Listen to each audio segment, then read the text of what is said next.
Saudara-saudara pendengar yang kami kasihi dimanapun Anda berada, Anda kembali bersama kami pada acara Telaga Tegur Sapa Gembala Keluarga.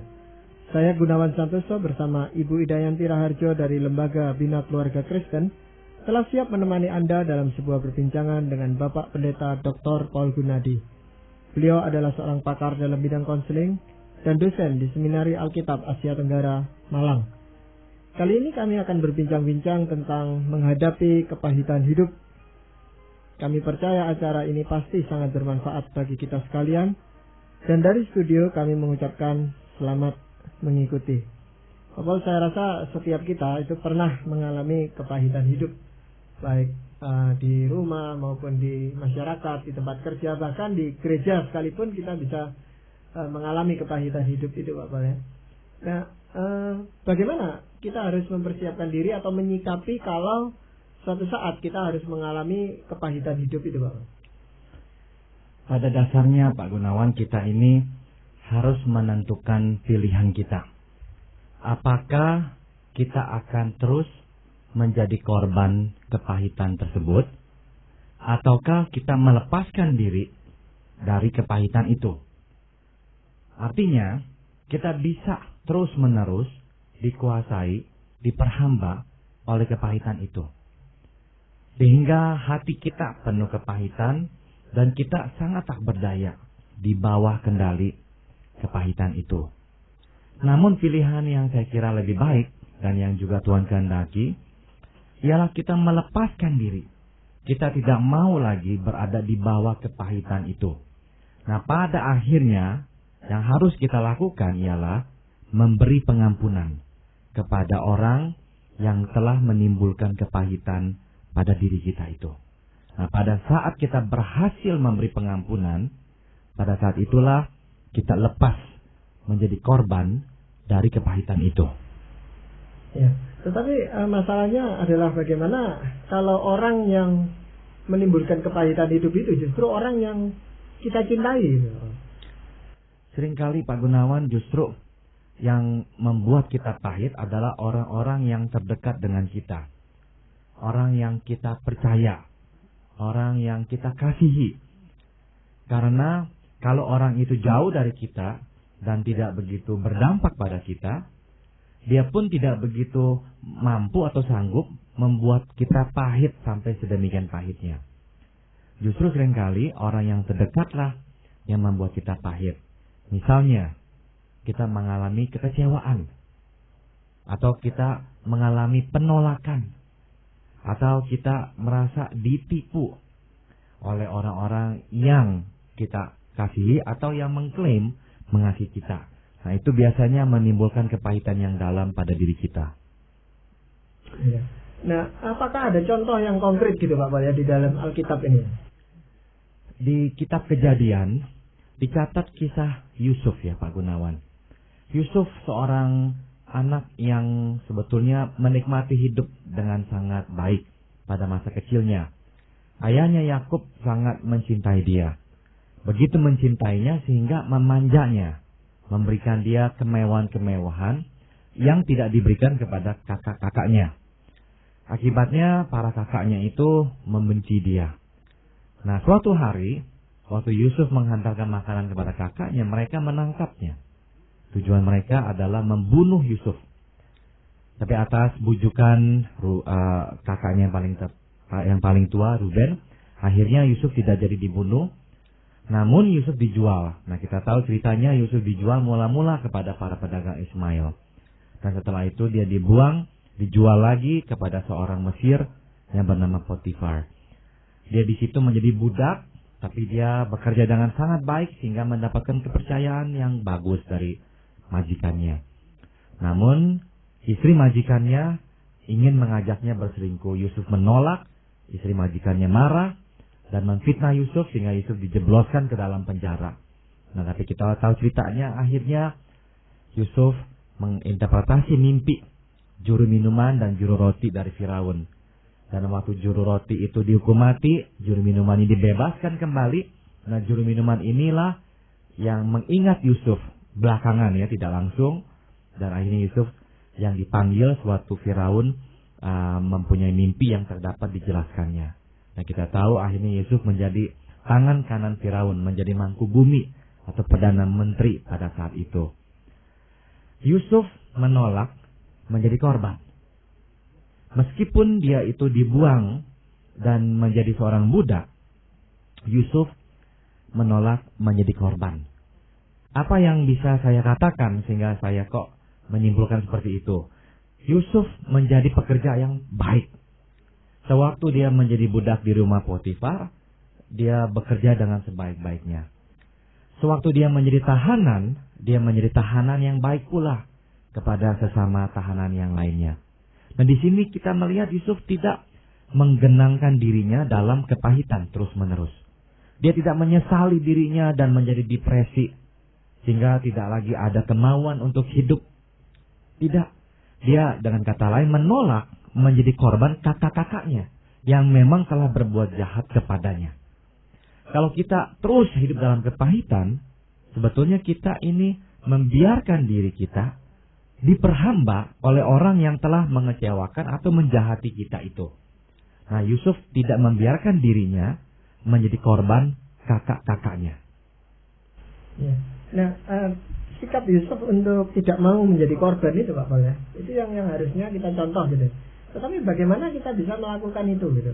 Kan Yusuf ini ada kekuatan ekstra ya, sesuai dengan panggilannya dan misinya. Tetapi bagaimana dengan kita pada umumnya Pak? Sebetulnya Pak Gunawan, Yusuf itu pun manusia dan menjalani proses penyembuhan ini secara natural. Mungkin Pak Gunawan dan Ibu Ida masih ingat, setelah Yusuf dinobatkan menjadi Perdana Menteri di Mesir, Yusuf tidak langsung memanggil ayah dan kakak-kakaknya datang ke Mesir. Kita tidak tahu tenggang waktu antara Yusuf dinobatkan menjadi Perdana Menteri dan kedatangan kakaknya. Namun yang pasti adalah Yusuf tidak ke rumah ayahnya dan memanggil ayah dan kakaknya. Nah, di sini memang Alkitab tidak memberikan kita keterangan apapun. Namun dari tindakan Yusuf terhadap kakaknya sewaktu kakaknya datang membeli gandum kepadanya, saya menyimpulkan bahwa memang Yusuf merasa belum siap berjumpa kembali dengan keluarganya. Dia sangat rindu dengan ayahnya. Kita tahu itu, dia sangat mencintai ayahnya. Namun kalau dia pulang ke rumah, dia harus bertemu dengan kakaknya. Dan tidak bisa tidak akan menimbulkan persoalan tersendiri karena ayahnya akan kaget. Yusuf ternyata belum mati seperti yang diklaim oleh kakak-kakaknya. Ayahnya mungkin marah kepada kakak-kakaknya. Ayahnya sangat kecewa sekali karena telah dibohongi oleh kakak-kakaknya. Nah, itu semua mungkin sekali terbersit dalam pikiran Yusuf kalau dia langsung menjenguk keluarganya. Dengan kata lain, prinsip yang penting di sini adalah untuk sembuh dari kepahitan diperlukan waktu.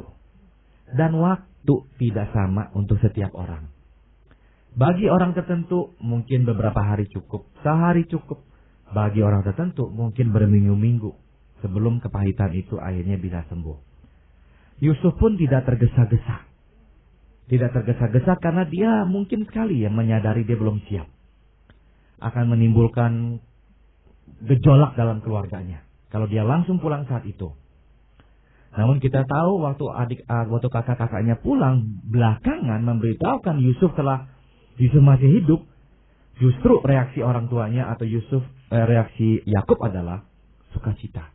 Dengan kata lain, waktunya telah tiba dan semua siap. Saya kira kalau Yusuf datang lebih pagi, mungkin memang Yusuf sendiri belum siap. Begitu. Pak Pol, tapi ada Pak Pol, sebagai anak Tuhan, mereka dia itu terluka hatinya dan dia sulit untuk mengampuni. Itu karena apa Pak Pol? Luka yang terlalu dalam otomatis akan perlu waktu yang lebih panjang untuk bisa sembuh. Namun prinsip berikutnya Ibu Ida adalah selain perlu waktu untuk bisa sembuh, penyembuhan hanya terjadi tatkala ada rasa aman untuk tidak dilukai kembali. Dengan kata lain, kalau kita harus menghadapi orang yang telah melukakan kita dan kita tetap merasa tidak aman, bahwa ada kemungkinan dia akan melukai kita lagi. Sulit sekali untuk kita mengalami penyembuhan yang sesungguhnya. Yusuf harus menguji kakak-kakaknya. Kita tahu ceritanya waktu mereka datang membeli gandum, Yusuf mengenali mereka. Mereka tidak mengenali Yusuf. Nah, di sini bisa kita simpulkan bahwa jarak antara dijualnya Yusuf sampai mereka bertemu lagi itu mungkin belasan atau 20-an tahun lebih. Itu sebabnya perubahan pada wajah Yusuf telah banyak dan mereka tidak mengenali Yusuf kembali. Yusuf menuduh mereka menjadi mata-mata. Mereka sangat kacau, mereka mencoba membela diri. Kemudian Yusuf berkata, kalian boleh pulang, tapi salah satu darimu harus tinggal di sini sebagai bukti bahwa yang kau ceritakan itu semua betul. Nah, Simeon ditahan oleh Yusuf. Tujuannya supaya mereka kembali dengan Benyamin, adiknya yang paling kecil. Belakangan mereka kembali lagi dengan Benyamin. Nah, sewaktu mereka selesai makan, Yusuf meminta mereka pulang. Yusuf mengisi piala pada kantongnya Benyamin. Kemudian tentara Yusuf datang meminta mereka kembali lagi, dan Yusuf mengancam untuk menangkap Benyamin. Kakak-kakaknya semua membela Benyamin, mempertaruhkan hidup mereka demi Benyamin. Di saat itulah Yusuf sangat yakin bahwa kakak-kakaknya telah berubah. Mereka yang dulu membenci Yusuf dan mungkin sekali juga membenci Benyamin, ternyata sangat mencintai Benyamin. Kita tahu Yusuf dan Benyamin adalah anak dari Rahel. Rahel adalah istri Yakub yang paling dikasihinya. Jadi memang besar kemungkinan yang dibenci bukan saja Yusuf, tapi juga Benyamin. Namun waktu Yusuf melihat mereka mencintai Benyamin sehingga mempertaruhkan hidup mereka membela Benyamin, Yusuf tahu mereka berubah. Nah, seringkali Bu Ida, kita mudah atau lebih mudah sembuh kalau kita merasa terlindungi, aman. Bahwa yang melukai kita enggak akan melukai kita lagi. Kalau kita tetap merasa dia masih belum berubah dan masih bisa melukai kita rasanya tetap susah sembuh. Karena kita akan terus was-was dan berjaga-jaga terhadapnya. Dan apakah lebih baik menghindar, Pak Wal? Ada kalanya itu langkah yang lebih baik. Jadi kita menciptakan jarak supaya kita tidak terlukai lagi. Daripada terus-menerus kita menjadi korbannya. Tapi itu akan sulit kalau terjadi pada suami dan istri loh.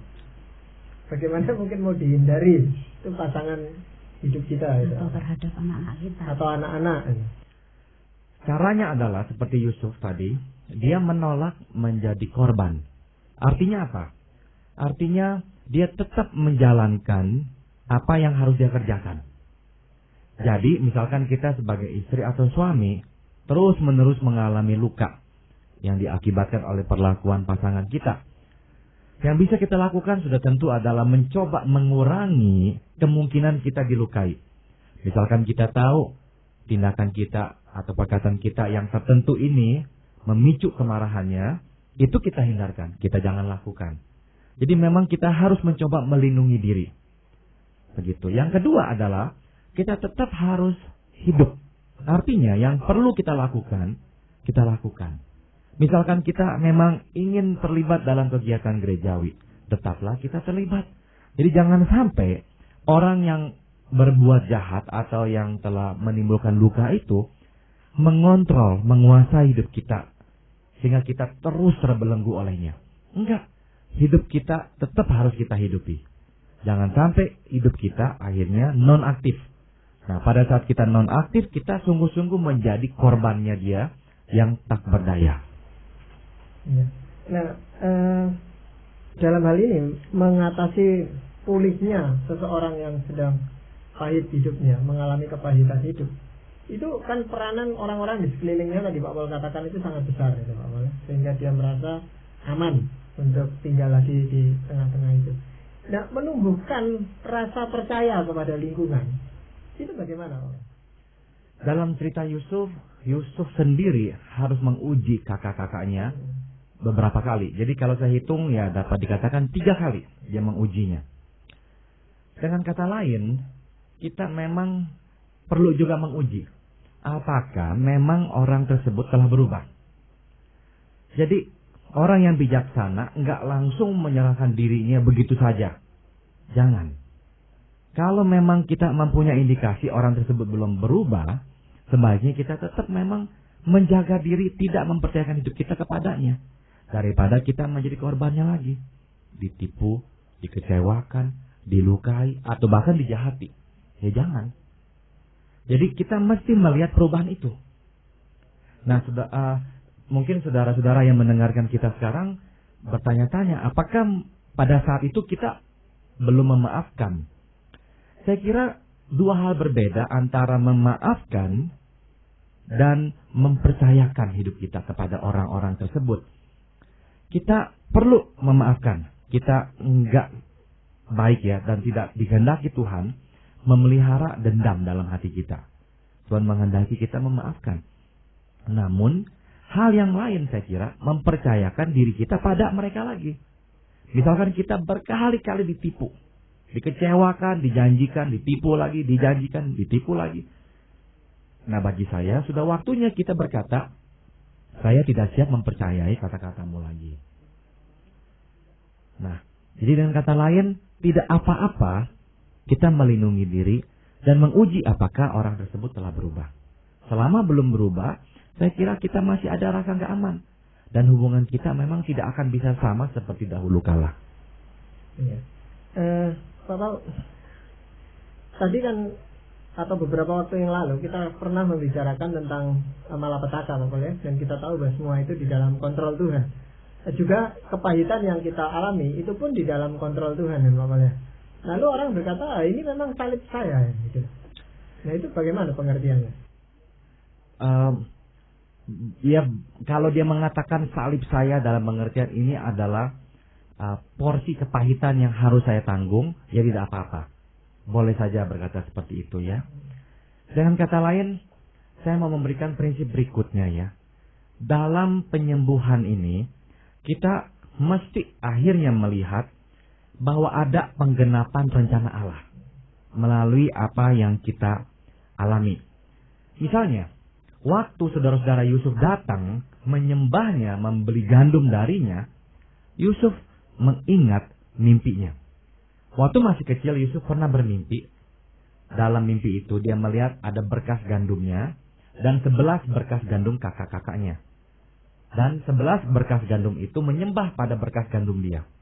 Mimpinya yang kedua adalah dia melihat matahari, bulan, dan 11 bintang. Dan semua itu menyembah pada dia.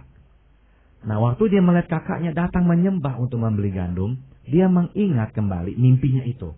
Dengan kata lain, Yusuf melihat penggenapan rencana Allah. Nah, saya kira akan lebih memudahkan kita ya, memaafkan orang, mengampuni orang, kalau kita melihat bahwa rencana Tuhan sudah digenapi.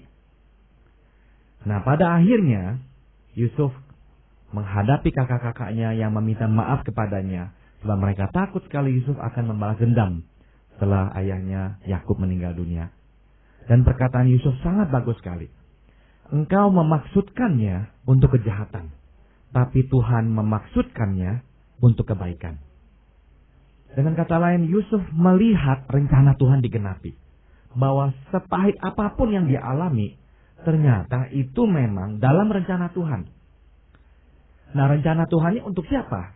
Jelas untuk menyelamatkan saudara-saudaranya, sesama orang Israel, dari bahaya kematian karena kelaparan.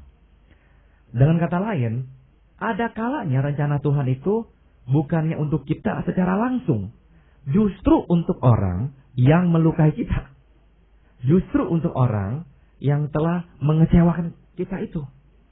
Justru untuk mereka lah Tuhan mempunyai rencana yang spesifik dan menggunakan kita sebagai bagian dari rencananya.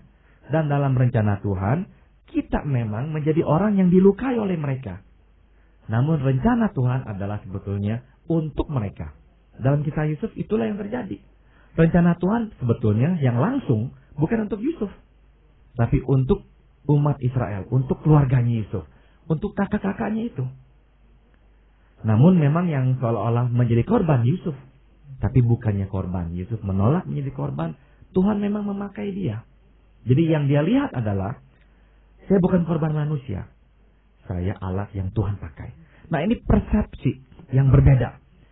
Kalau kita melihatnya dengan perspektif saya adalah korban manusia, nggak ada habis-habisnya luka itu atau kepahitan itu. Tapi kalau kita melihatnya dari perspektif Tuhan, bahwa saya adalah alat yang Tuhan pakai untuk mereka, saya kira kita akan juga melihat kepahitan dengan mata yang berbeda.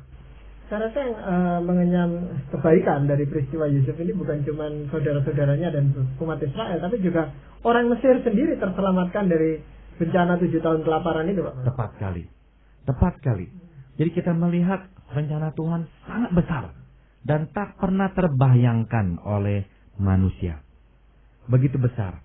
Maka kepahitan yang kita alami seringkali merupakan setitik alat atau bagian dari rencana Tuhan yang lebih besar lagi, yang kita tidak mungkin pahami dengan kemampuan kita berpikir ini. Bagus sekali tadi Pak Gunawan memunculkan tentang orang Mesir, yang saya juga nggak pikirkan, sebab memang itu untuk kebaikan orang Mesir pula.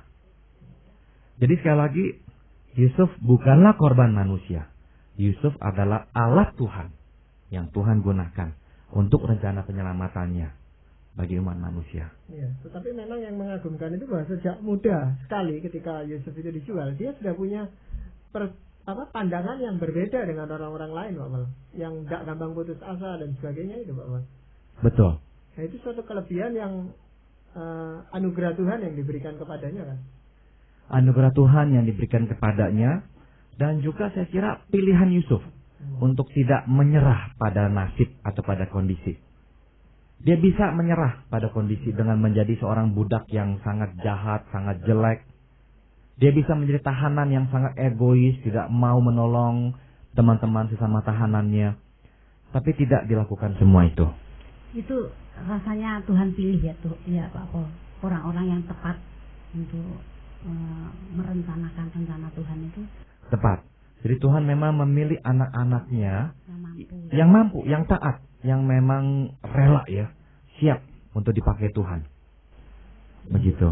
Jadi kalau mengalami kepahitan kita juga harus mikir bahwa mungkin Tuhan pakai ya Pak Pol. Betul. Mendatangkan kebaikan bagi orang tersebut, bagi orang lain. Betul. Jadi kita adalah alat yang Tuhan sedang pakai untuk orang itu atau untuk situasinya atau untuk orang lain yang kita belum mengerti. Nah, orang yang mengalami kepahitan berkali-kali, Pak Paul, di dalam kehidupannya, itu berdampak apa sebenarnya? Dia akan kehilangan kepercayaan pada orang lain. Sebab dia melihat dunia ini tidak aman. Bahwa dia harus selalu berhati-hati. Sebab dia tidak bisa lagi terjebak untuk kesekian kalinya. Jadi biasanya orang yang terlukai berkali-kali akan kesulitan membina hubungan yang intim dengan orang lain. Dia memiliki rasa was-was yang sangat tinggi. Nah, Pak Paul, orang yang mengalami kepahitan yang amat sangat ya, kadang-kadang dia lemah kemudian bunuh diri. Itu bagaimana Pak Paul? Ya, dia pada saat itu kemungkinan merasa hidup sudah begitu buruk, jahat, manusia tidak lagi dapat dipercayainya, dan mungkin sekali dia juga meragukan Tuhan mengasihinya, sehingga membiarkan dia mengalami kekecewaan dan kepahitan berulang kali. Jadi pada detik itu keputusasaannya menguasai dirinya dan lebih kuat daripada akal sehatnya, lebih kuat daripada pengetahuannya akan janji Tuhan, sehingga dia mengambil jalan pintas seperti itu. Bagi yang sudah di ujung tanduk ya, yang mendengarkan kita pada saat ini, saya bisa menghimbau agar jangan mengambil jalan pintas. Pasti ada jalan lain. Pasti ada jalan lain. Sebab Tuhan mampu membuka jalan lain yang belum kita pikirkan sekarang. Carilah orang yang lain untuk bicara. Pasti akan ada jalan lain. Karena janji Tuhan ya Pak Pol, bahwa di dalam Tuhan segala perkara dapat kutanggung gitu ya Pak Pol. Tepat sekali. Tepat sekali. Jadi dengan kekuatan Tuhan, Dia bisa memberi kita jalan dan kekuatan untuk menanggung. Penghiburan yang terbaik tentu datang dari firman Tuhan sendiri, Pak Paul. Dan apakah yang firman Tuhan yang mau sampaikan? Saya akan kutip perkataan Yusuf yang diambil dari Kejadian 50 ayat 19 hingga 21. Janganlah takut, sebab aku inikah pengganti Allah. Memang kamu telah merekak-rekakkan yang jahat terhadap aku, tetapi Allah telah merekak-rekakkannya untuk kebaikan, dengan maksud melakukan seperti yang terjadi sekarang, yakni memelihara hidup suatu bangsa yang besar. Jadi janganlah takut, aku akan menanggung makanmu dan makan anak-anakmu juga. Demikianlah ia menghiburkan mereka dan menenangkan hati mereka dengan perkataannya. Firman Tuhan menjelaskan dan menegaskan bahwa Dia berkuasa. Bahkan waktu manusia merencanakan dan melakukan yang jahat, Dia bisa menggunakan yang jahat itu tetap untuk yang baik. Itulah yang ingin ditekankan Yusuf. Tidak ada yang lepas dari kendali Tuhan. Bahkan yang jahat pun dapat Tuhan pakai untuk mendatangkan kebaikan. Jadi kita seharusnya merasa sangat aman. Kita bisa bersandar kepada Tuhan yang begitu berkuasa. Sebenarnya kalau kita menghayati benar tentang pengampunan yang Tuhan berikan kepada kita, tentu kita akan lebih mudah itu mengampuni orang-orang yang menyakiti hati kita, Bapak. Ya, tetapi masalahnya kadang-kadang kita lupa bagaimana Tuhan itu sudah mengampuni segala dosa-dosa kita. Betul. Ya. Jadi saya rasa tidak ada alasan bagi setiap kita itu untuk cepat-cepat putus asa dan mengingkari kenyataan kehidupan yang kadang-kadang pahit ini memang. Jadi demikianlah tadi saudara-saudara pendengar, kepada Anda telah kami persembahkan sebuah perbincangan bersama Bapak Pendeta Dr. Paul Gunadi dalam acara Telaga Tegur Sapa Gembala Keluarga. Kami baru saja berbincang-bincang tentang bagaimana menghadapi kepahitan hidup. Bagi Anda yang berminat untuk mengetahui lebih lanjut mengenai acara ini, kami persilakan Anda menghubungi kami lewat surat. Alamatkan surat Anda ke Lembaga Bina Keluarga Kristen atau LBKK, Jalan Cimanuk 58, Malang. Saran-saran, pertanyaan, serta tanggapan Anda sangat kami nantikan. Dan akhirnya dari studio kami ucapkan terima kasih atas perhatian Anda. Sampai jumpa pada acara Telaga yang akan datang.